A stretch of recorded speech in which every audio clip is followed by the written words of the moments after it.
At nagkahapon at nagkaumaga ang ikatlong araw. At sinabi ng Diyos, magkaroon ng mga tanglaw sa kalawakan ng langit upang maghiwalay ng araw sa gabi at maging pinakatanda at pinakabahagi ng panahon ng mga araw at ng mga taon at maging pinakatanglaw sa kalawakan ng langit upang tumanglaw sa ibabaw ng lupa at nagkagayon.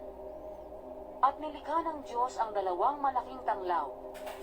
Ang malaking tanglaw ay upang magpuno sa araw, at ang maliit na tanglaw ay upang magpuno sa gabi.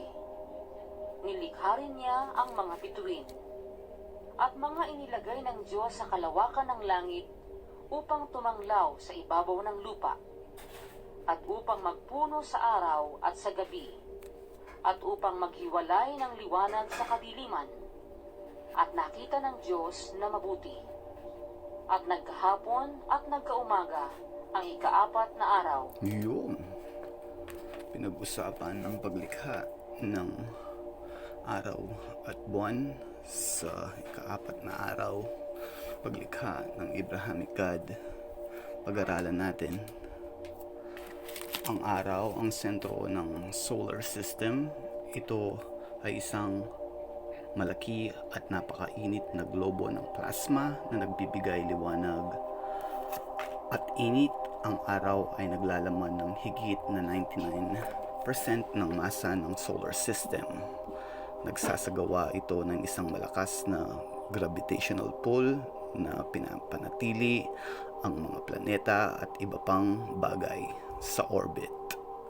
Una sa lahat, kailangan yung araw para mabuo yung mundo. Kaya yung first day na linikha ni God yung lupa o ang earth ay imposible dahil kailangan ng gravitational force ng araw.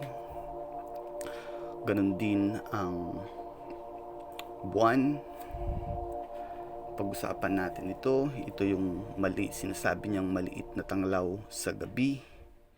Una sa lahat, hindi tanglaw o hindi naglalabas ng liwanag ang buwan. Ang liwanag ng buwan ay nagmumula lang sa araw. Yung parte na nasisinagan ng araw, yun yung nakikita nating nagre-reflect sa gabi. Ang pinakatanyag na hypothesis sa pagkabuo ng buwan ay ang Giant Impact Hypothesis. May isang rogue planet na kasinlaki ng Mars na tinawag na Theia ang tumama sa proto-Earth na nagresulta ng accretion at formation ng buwan at ang mundo.